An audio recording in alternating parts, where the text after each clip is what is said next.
السلام عليكم ورحمة الله وبركاته. ازاي تقدر تعمل مطبخ زي ده في اقل من ساعة؟ تعمل مطبخ فيه كل الوحدات اللي انت شايفها دي، بكل الامكانيات اللي فيه وقفل واكسسوارز. تعالى معايا اوريك ازاي تقدر تعمل الكلام ده. خلينا في البداية. آه، نشوف. اوريك الاول كواليتي الريندر. الكواليتي ده مش يعني ما اشتغلتش كتير على الريندر بتاعه، هو مجرد ان انا عملت الموديل اللي انت شفته ده ودوست انسكيب بس. تقدر تتحكم في الماتيريال زي ما انت شايف.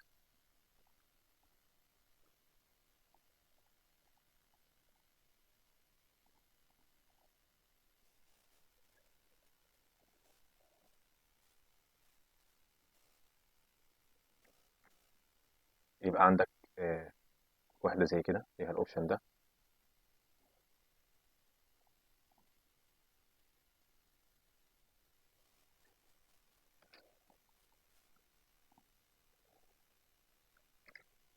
تعال نشيل كل الكلام ده ونبدأ من أول وجديد.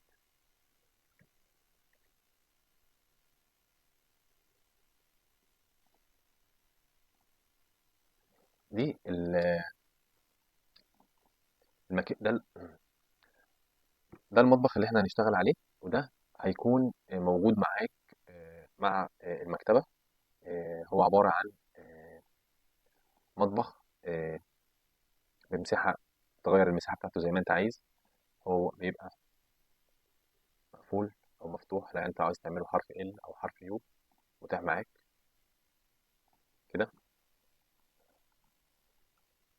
هتقدر كمان ان انت تتحكم في عرضه. مثلا لو انت عايز تعمل مطبخ مثلا 3 متر في 3 متر، وارتفاع الحيطة مثلا 280. 280. هنشيل بس دي، نخليه حرف يو ونقول له ابلاي كده. ده المطبخ اللي انت المفروض هتشتغل عليه. تحكم في مساحته زي ما انت عايز العرض يبقى 4. ده برضو ان شاء الله يبقى موجود معاك مع المكتبة.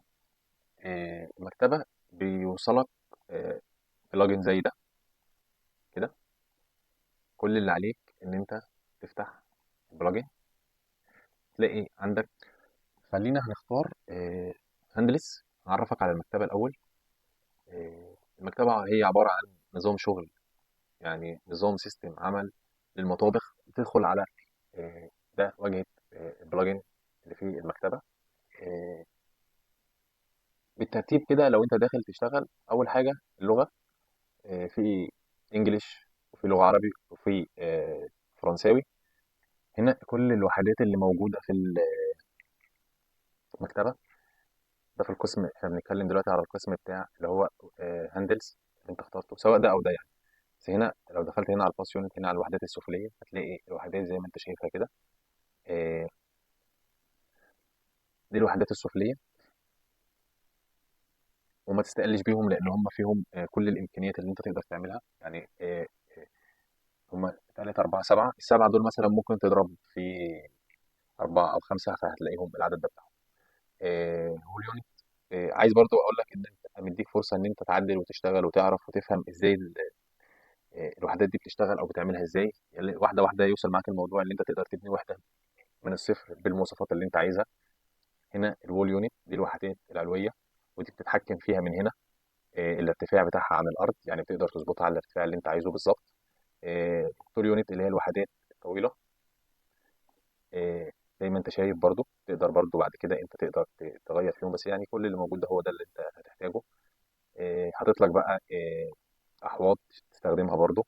في عندك هنا اجهزه كهربائيه برضو. وهعرفك بعد كده ازاي انت تضيف من عندك بلوكات تحطها جوه البلجن، تشتغل منه بحيث ان انت ما تطلعش بره البلجن. يعني انت كل اللي انت هتشتغل فيه السيستم ده هتفضل مشغله، هو اللي هتعمل بيه كل حاجه. هنا في اكسسوارز، حاجات للمطبخ تقدر برضو تشتغل بيها. طيب. هتبدا مثلا انت هتقول بسم الله الرحمن الرحيم. هتشتغل على مطبخ ايا كان. مش هنهتم بمواصفات معينه، بس هنبدا نقول واحده واحده احنا تقدر تعمل المطبخ بتاعك ازاي. ولو هتبدا نشتغل من دلوقتي نشوف المطبخ هياخد معانا وقت قد ايه، فهنبدا نعد من دلوقتي، يعني كاونتر من دلوقتي. اول حاجه هننزلها، هنزل سواء وحده كورنر دي او دي، ايا كان ممكن نحط الاثنين برضو. خلينا نسحب دي الاول.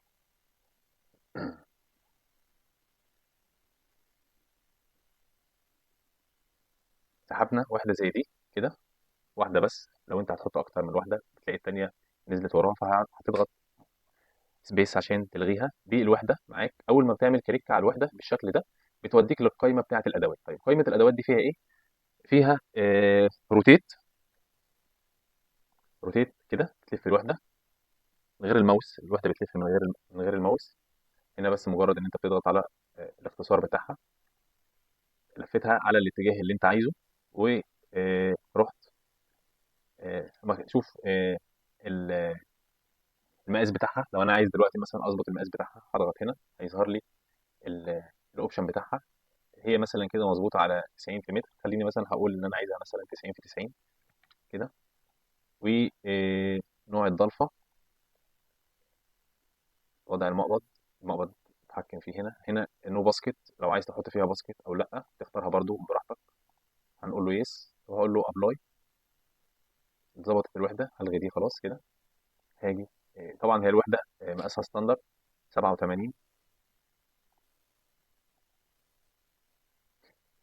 احط الوحده هنا كده.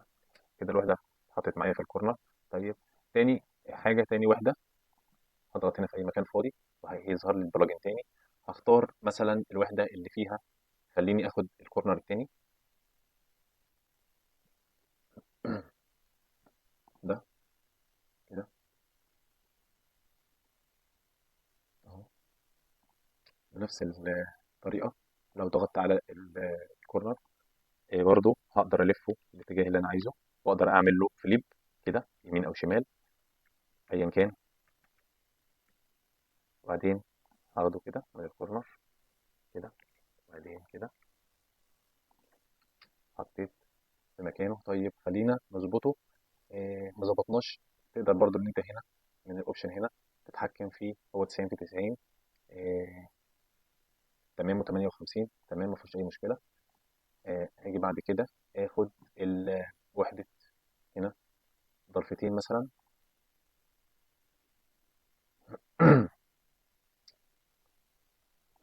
وحده ضلفتين، الاوبشن بتاعها نشوفه فيه ايه. ده الارتفاع، الطول بتاعها. خليه بس، خليه متر بس. خلي 58 زي ما هي ارتفاع. 77 ده من غير اللازر يعني 78. ده هنا بنتكلم على مواصفات بقى. يعني انت طريقه شغلك هنا مثلا الظهر معروف ان هو هنا. لو انت حابب تخلي الظهر هو هنا بعده عن الظهر آه، من الخلف يعني سنتي. لو انا عايز هنا اخليه، لو قلت له هنا خليه زيرو هيرجع ابلاي كده، هيرجع يتبع هنا مع الظهر مع الخلف، يبقى متبع كده زي ما انت شايف كده. وهنتطرق للحاجات دي بعد كده. هنتطرق فيها ليها بعد كده. لو انا عايز اتحكم في مواصفات الظهر تخانته، برضو موجوده عندي هنا. سيكنس بتاع الباك تشتغل بظهر كام، 6 مللي، 3 مللي، سنتي زي ما انت عايز. بتقدر بعد كده مثلا القرصه اللي فوق دي لو هي كامله زي ما انت شايفها كده، عايز تخليها لا دعامات، هتخليها دعامات عادي كده. عايز تخليها قرصه كامله. الهاند تايب ده اللي هو شكل المقبض كده براحتك. قلت بدي خليها زيرو ابلاي كده اهي. ده شكل المقبض. خليني مسستمهم انا على اتنين. المقبض التاني اللي هو الشكل ده عشان يبقوا كلهم شبه بعض. عندك بتتحكم هنا في طبعا الوقت اللي انا بتكلم فيه ده مش محسوب من وقت تصميم المطبخ. بتتحكم في المفصلات، كم مفصله. دول اتنين مثلا. لو انت حابب تخليهم ثلاثه تخليهم ثلاثه عادي كده، ثلاث مفصلات. المسافه بتاعت بتسيب كام من تحت المفصله برضو دي براحتك. عايز تخلي الباسكت ده شغال زي ما هو ده الباسكت. لو عايز تخليه زي ما هو شغال، او عايز تخليه رف كده، رف عادي. وتتحكم مثلا تخليهم رفين. هنا هنخليهم رفين ابلاي كده. لو عايز تخلي الجنب ده هو اللي طويل، خليه كده اهو. الجنب هيبقى هو اللي طويل. كل الحاجات دي انت بتتحكم فيها ابلاي كده. واقفل الوحده. خلاص كده ظبطت كل المواصفات اللي انا عايزها. بضغط هنا، بضغط على الوحده زي ما انا شايف، وعندي هنا زرار اسمه سناب، بضغط عليه كده وبختار الجنب اللي انا هشتغل منه، واقول له انا عايز احطها هنا، هتروح مكانها بالشكل ده. طيب عندي هنا الوحده دي مثلا، احنا قلنا مش هنلتزم بمعايير التصميم دلوقتي. عندي هنا فاضل كام؟ 90 سم. طيب هجيب مثلا وحده الادراج اللي زي دي كده، هضغط عليها كده اهي زي ما هي. هشوف الاوبشن بتاعها، عندي عدد الادراج ومقاسات كل درج. لو انا عايز اتحكم في كل مقاسات كل درج، خليني مثلا هقول ان هم عايزهم 3 ادراج بس كده، او 3 ادراج. لو عايزهم قد بعض هتحكم من هنا في المقاسات، هقول له مثلا ده انا عايزهم، لو هي مثلا 77 على 3 يعني تبقى حوالي 28، قلت له 28، وهقول له ده كمان 28، هقول له ابلاي. هتلاقيه يظبط لك المقاسات زي ما انت عايز. لو انت عايز مثلا درجين صغيرين، إيه، 15 مثلا، 15 و15 كده، براحتك، تتحكم في كل حاجه براحتك. يعني هتتحكم في عدد الادراج، وهتتحكم كمان في ال- مواصفات كل درج. عندك هنا خلاص شيل دي، نعمل سناب برضو كده، هنقول له عايزينها هنا. احنا عملنا المقاس كام الاول؟ مقاس 90، 90 كده انتر اهو.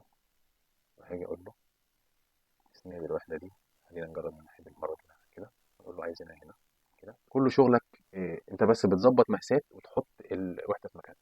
طيب هاجي هنا مثلا في الجنب ده، نجرب وحده كمان ايه.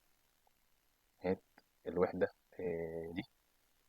آه، عندنا الوحده دي برضو من الوحدات المهمه، ممكن في ناس كتير بتشتغل بيها بدل الكورنر. يعني بدل ما بتشتغل بكورنر بتشتغل بالوحده دي. هوري لك مواصفاتها ونبقى نشغلها في حاجه تانيه. الوحده دي بتفتح كده الميكانيزم بتاعها اهي كده، تحطها بقى هنا مكان الكورنر ده او مكان الكورنر ده ايا كان كده. هنيجي بعد كده ناخد مثلا الوحده دي. دي وحده بادراج، وفيها درج مخفي. ده درج مخفي، ده درج آه، تقدر تتحكم برضو في الدرج المخفي، وتقدر تتحكم يعني لو عايز الدرج المخفي ده درجين تقدر تتحكم فيهم كده. بسم الله الرحمن الرحيم. هنقدر اوري درج لو خليتهم اتنين هنا كده اهو، هيبقوا درجين عادي. تقدر تكبر المساحة بتاعتهم وتصغرها عادي برضو. هنيجي مثلا نقول له انا عايز الوحدة دي، هنشتغل هنا سناب، كل الزراير دي ليها شورت كات اهي كده. ايه تاني؟ لو انا محتاج مثلا، هتخلينا هنا، هات الوحدة دي بالمرة اهو. هعمل روتيت، سلكت الوحدة، لا واحدة واحدة. اه نسيت اقول لك ان انت تقدر هنا إيه، لو انت منزل وحده تقدر تعمل دبليكيت، تنزل منها تنزل منها كذا وحده عادي زي ما انت عايز، تنزل منها كذا وحده. وتقدر لما تنزل وحده زي كده تغير تغيرها، تختار تبدلها بوحده ثانيه. يعني انا لو نزلت الوحده دي وعايز اغيرها بوحده زي دي، هضغط عليها كده، دي هتنزل مكان دي. الكلام ده تقدر تعمله طبعا وانت جوه بعد ما تحط المطبخ. ريبليس، نرجع تاني زي ما كانت هنا اهي كده، من غير ما تعمل روتيت. يعني انت مش هتلف الوحده، مش هتعمل لها روتيت، انت هتسلكت الوحده وهتقول سناب، وهتاخد، اسف، هتدوس سناب كده، وهتاخد الواحده من هنا تقول له انا عايزها هنا بس كده. إيه، هات لي واحده زي دي كمان، هقول له إيه روتيت، وبعدين ام كده، وبعدين اس، اس كده اهي، حطيت مكانها عادي. هاجي هنا في الجزء دوت، هجيب مثلا ندخل بقى شويه على الوحدات الطويله. بوليون. اجي هنا هختار الوحدة دي مثلا كده.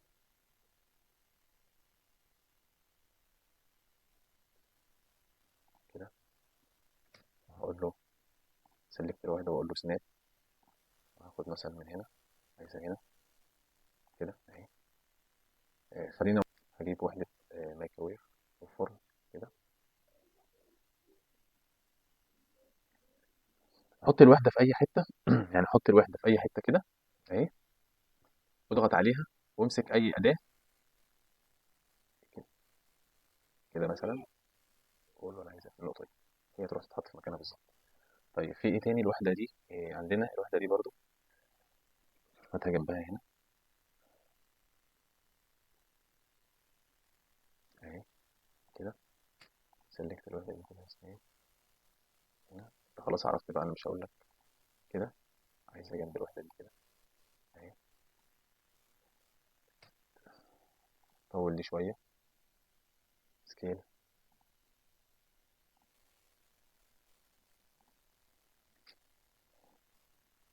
هنا الوحدة دي فيها آه،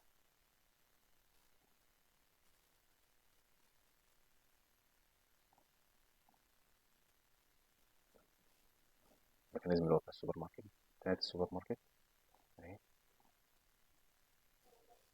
طيب كمان تاني ناخد ايه بقى؟ خليني آه اهيد ده، اهيد كده. هجيب مثلا، هنجيب بقى وحدات علوية. طيب هجيب انا الوحدة علوية وول يونت اهو. هناخد مثلا برضو اول حاجة هناخدها، هناخد كورنر هنا كده. هو كده احنا الارتفاع متر ونص، كده الارتفاع متر ونص. شوف الارتفاع متر ونص دوت اللي وصلنا لغاية فين، او اعرف انت منسوبك كده. مثلا انا حطيت الوحدة دي كده، اقول دي كده كده، اداني ان هو كده 63. لو انت عايزه اقل هتظبطه روتيت، احطها هنا.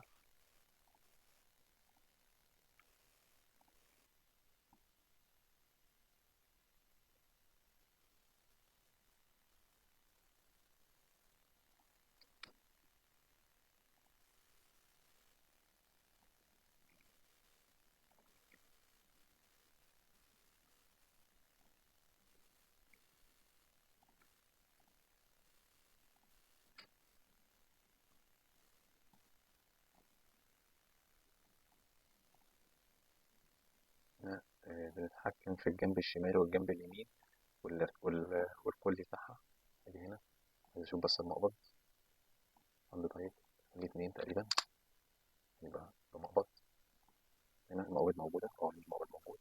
هاجي هنا آه، عايزين واحدة ايه، في ضرفتين اهي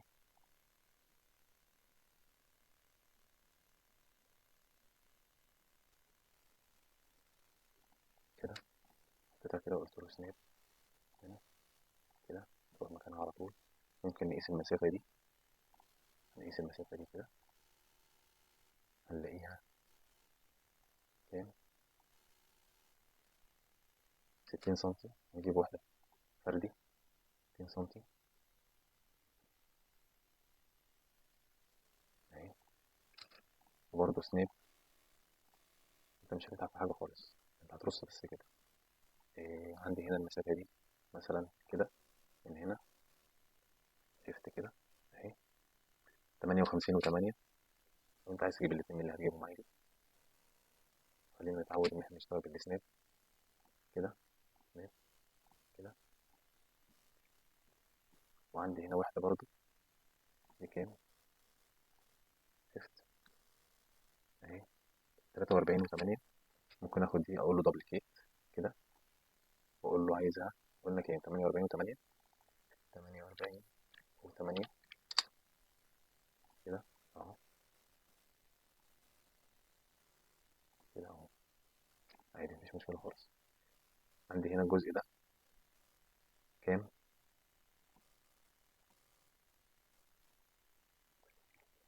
82 و6، 82 و6. ايه رأيكم نحط الوحدة دي 82 و6؟ نحط الوحدة دي من باب التغيير. والسناب برضو اهي كده. الوحدة دي بتشتغل اللاب كده. احنا كده خلصنا الجزء اللي هو إيه فوق. بقى عندنا الجزء اللي هو دوبلكس. هناخد الوحدة دي، هناخد الوحدة دي نعمل لها موف لفوق كده،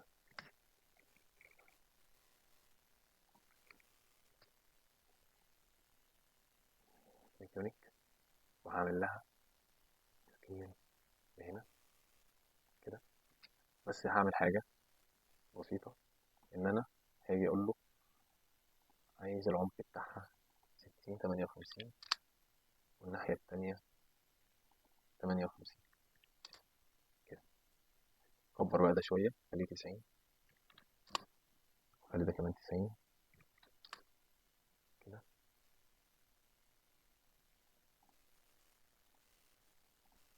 عشان تديني البروز بتاعي. المفروض بقى كل الوحدات اللي فوق، الوحدات هدي أعمل لها فليب الناحية التانية.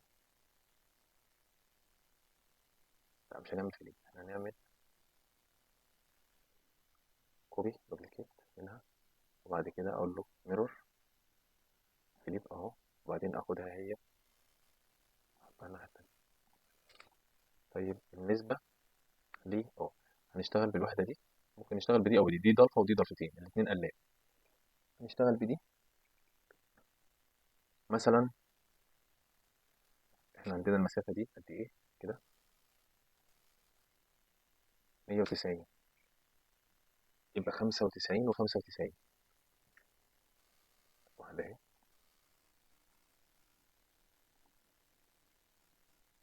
اهو. انا بقول له الارتفاع سواء سكيل او الارتفاع او بالمقاس، مفيش مشكلة خالص كده. السكيل اللي احنا بنعمله هنا لو قلنا دي كده، قلنا له دبل كيت، فنعمل هنا قلنا كده اهي.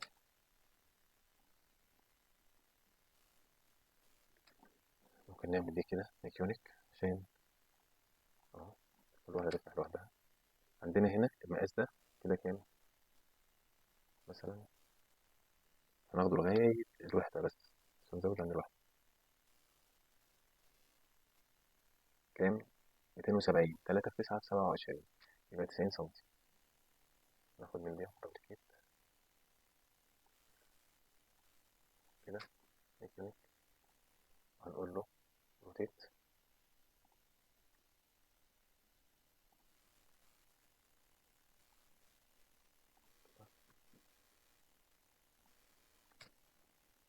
وبعدين نقول له دي كده.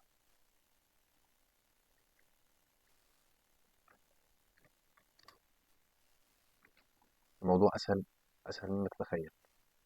تقريبا دول هيبقوا كده لو عملنا لهم فيليب على الناحية التانية. هاخد دي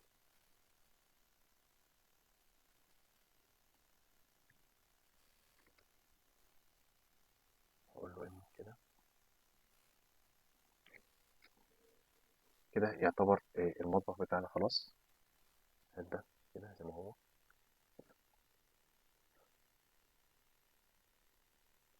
بحيث برضو تبقى لو طاولة مثلا حد حابب ان هو يفطر عليها او حاجة مثلا.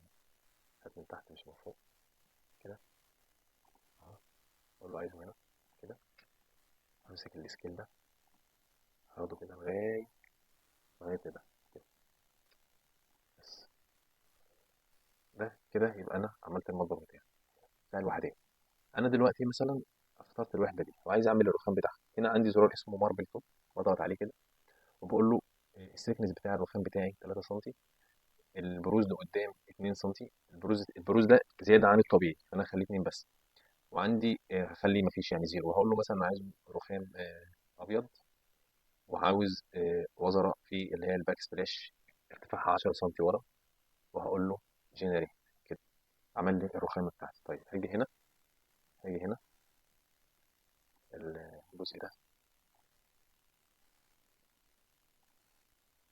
كده، هقول له برضو هنا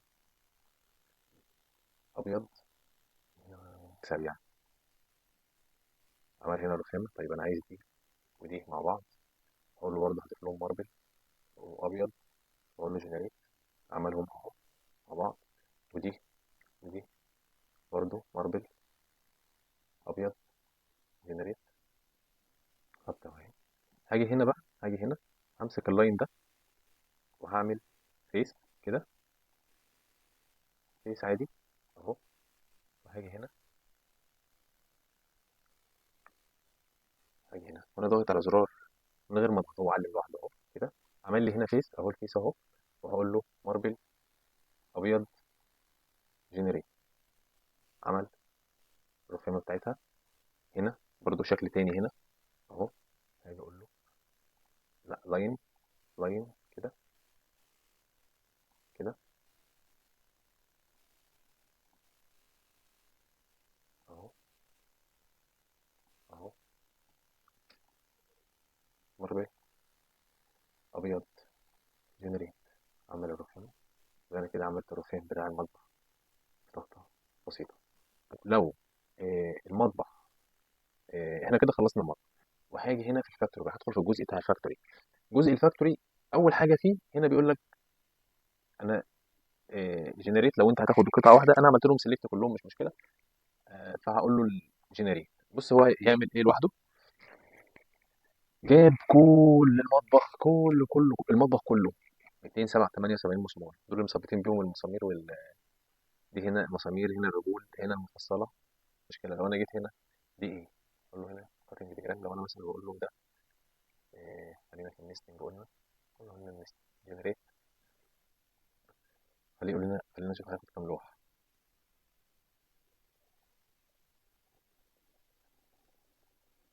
دي الدولاب بس. انا يعني الدولاب بس واخد ثلاث ارواح، المطبخ ده كله واخد ثلاث ارواح دولاب.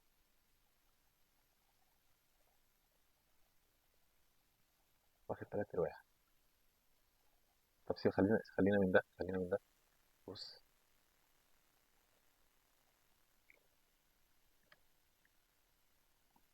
خلينا من ده. نرجع ورا واحده كده. لا انا عايز، مش عايز الدور. انا مش عايز الدور. بص هنا ده هيقول لك كام لوحه. جنريت 13 لوحه. على فكره ده اللوح الكبير، ماس الكبير اللي هو 207.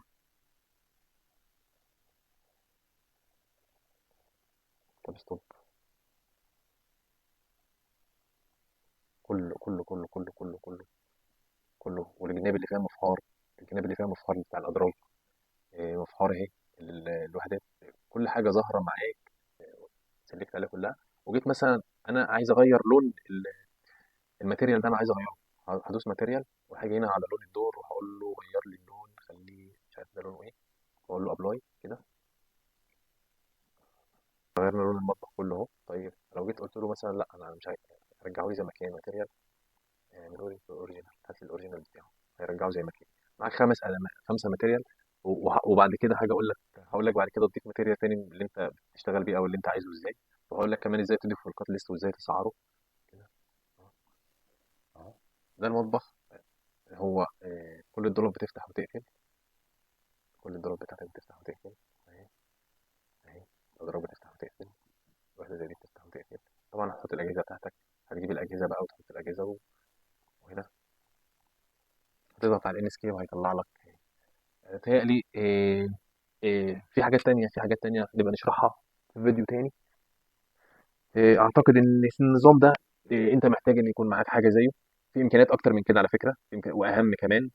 لو أنت مهتم بإن يكون معاك حاجة زي كده تشتغل بيها، الجزء بتاع الجول لسه ما جيناش جنبه خالص. لو أنت مهتم إن أنت يبقى معاك حاجة زي كده تشتغل بيها في مطبخك، هنحسب دلوقتي الكاونتر، هشوف خدنا وقت قد إيه. تواصل معايا وكلمني. رقم الواتساب عندك، وعندك لينك قناة اليوتيوب برضو بشرح فيها، وعندك لينك التيك توك. تواصل معايا وإن شاء الله يكون المكتبة تكون مفيدة ليك وتسهل عليك شغل. أشوفكم على خير في فيديو تاني، والسلام عليكم ورحمة الله وبركاته.